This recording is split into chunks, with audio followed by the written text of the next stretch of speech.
Ah oui, oui, on en a 7 exemplaires. Merci. Voilà, comme ça tu peux... Je vous en prie, allez-y signer. Très important survenu cette année, c'est la prise de position de la Commission européenne qui lance un plan d'interdiction massive des substances chimiques pour la santé et l'environnement.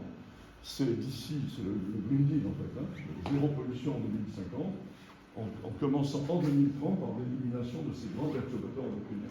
Et le signal politique est donné, il est fort. La Commission européenne, c'est pas rien, puisqu'une grande partie, l'essentiel des réglementations se joue à Bruxelles en fait, actuellement.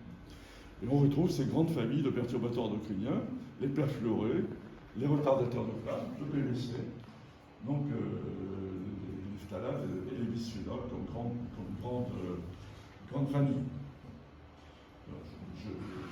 Voilà, ça c'est une synthèse qui a été faite par l'Institut national du cancer sur les sources qui sont en gros les poisons du quotidien. Les poisons du quotidien qu'on va retrouver dans l'environnement aussi.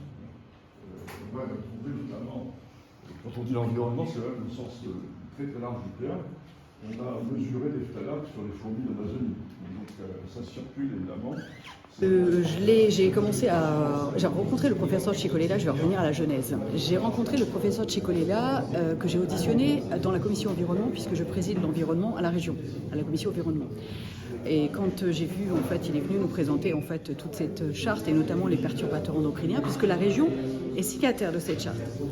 Donc je suis revenue à Marne-et-Gondoire et je l'ai proposé. Mais c'est toujours difficile quand on ne perçoit pas et quand on n'a pas connaissance en fait des choses, et d'avoir pu auditionner le professeur Cicolella comme moi je l'avais fait en commission environnement. Tant qu'on n'a pas vu et qu'on n'a pas lu et qu'on n'a pas entendu tout ce qu'il avait à nous dire et tous les exemples qu'il nous a montrés, on ne peut pas être conscient. En réalité, on a une méconnaissance absolue sur ce qu'est un perturbateur endocrinien, où est-ce qu'on les trouve et qu'est-ce qu'on peut faire pour justement lutter contre.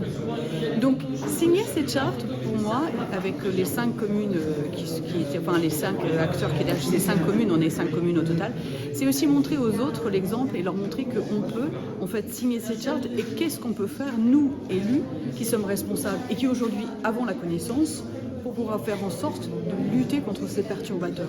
C'est-à-dire que, en fait, les perturbateurs endocriniens, on vous l'a expliqué, c'est les TDAH, c'est les prématurés, c'est les cancers, c'est l'asthme. En fait, c'est tout un tas de choses qu'on pourrait éviter si on avait conscience de leur existence et d'où on les trouve.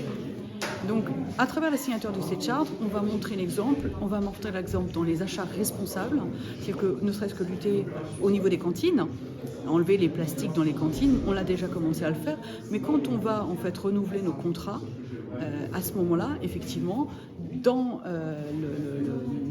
le contrat avec le prestataire, on peut très bien lui mettre qu'on ne veut pas de barquettes en plastique, que les cantines doivent être en métal, et au niveau nous-mêmes de nos cantines, ce que j'expliquais tout à l'heure, c'est simplement enlever tout ce qui est matière plastique et revenir à des fondamentaux. On a tous eu le verre du Rex avec l'âge dedans, et ben voilà, on va remettre des verres, et on a tous eu des carafes en métal quand on était à la cantine, et on en est tous vivants. Donc voilà, la preuve qu'effectivement, on peut revenir à des fondamentaux, et qu'il y a des choses, on le disait tout à l'heure, le professeur le disait, l'inox est totalement inoffensif. Donc voilà, c'est à travers ça, à travers ces exemples, et à travers des achats responsables qu'on va pouvoir montrer l'exemple, et en tout cas protéger la population. Alors monsieur Plumard, bonjour. vous avez signé au nom du maire de Saint-Yves-des-Vignes cette charte. Comment ça va se concrétiser pour vous dans la ville? Comment vous allez faire pour respecter cette charte? Quelles sont les initiatives que vous avez prévues? Alors bon, c'est un engagement que l'on prend vis-à-vis de ce problème de santé environnementale où les causes et les facteurs sont exogènes, ils ne sont pas endogènes, mais néanmoins au niveau local, c'est des choses qu'on pourra éventuellement intégrer dans le cahier des charges des marchés publics, notamment peut-être sur la restauration scolaire ou voire autre. Et c'est un engagement que l'on prend avec les communes, avec les autres communes, pour essayer de communiquer au niveau des habitants, pour réduire effectivement ou les sensibiliser à certains produits qui sont à risque, et notamment sur les perturbateurs endocriniens. Je suis élu également au CITREM, et le CITREM est partenaire de Citeo, qui est l'ex-éco-emballage. Et on travaille, Citeo travaille avec les industriels, avec les transformateurs, pour justement, on parlait des emballages plastiques ou autres, pour pour justement faire en sorte que les emballages ne contiennent plus ces produits-là. Donc c'est une action de longue haleine, mais c'est quelque chose qui Ça peut se faire assez rapidement, en fait. voilà. Et au niveau de la réflexion dans les mémoires, ce sujet-là a été porté à l'ensemble des communes. C'est-à-dire que celles qui ont aujourd'hui voulu signer la charte, c'est celles qui ont pris tout de suite peut-être la mesure. Alors je ne sais pas si c'est la mesure, mais en tout cas qui étaient volontaires sur le sujet. Et j'espère bien que la suite, enfin les autres collectivités vont suivre.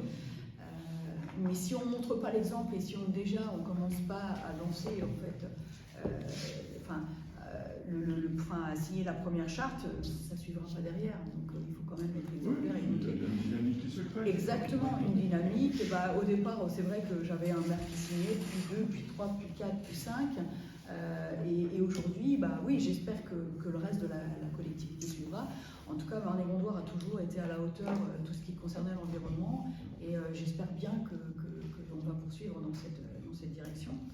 Et voilà, et on a des achats responsables à faire et on est responsable aussi, nous, en tant que collectivité, en tant que maire.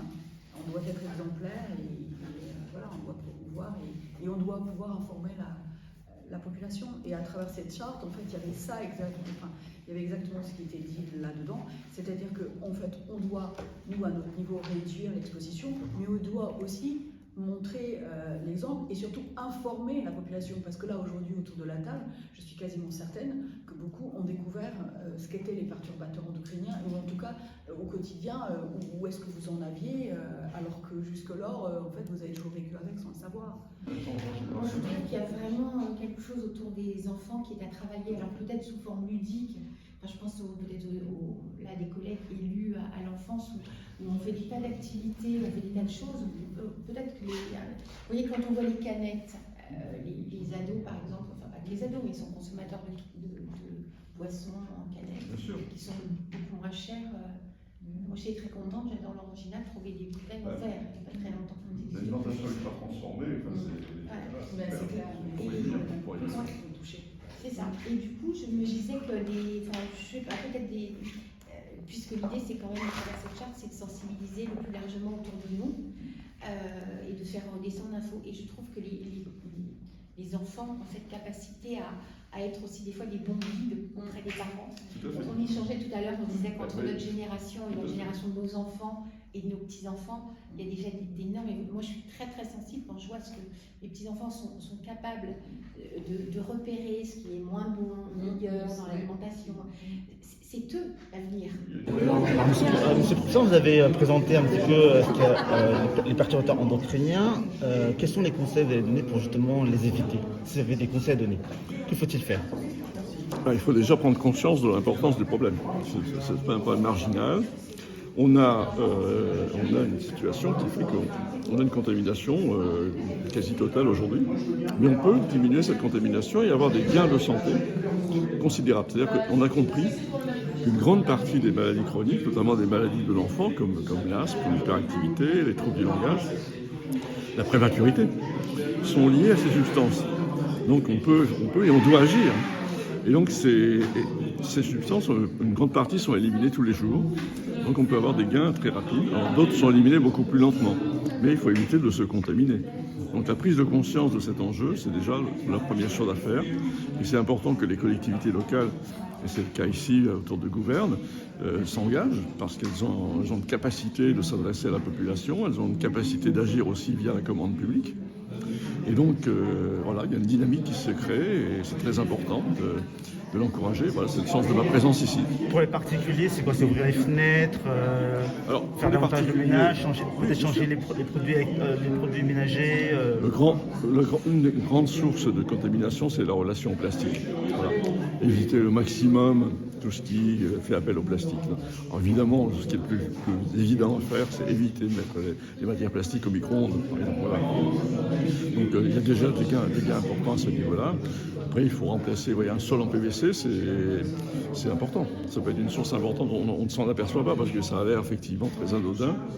Il faut aujourd'hui les remplacer, ceux qui sont clairement identifiés comme comportant des phtalates.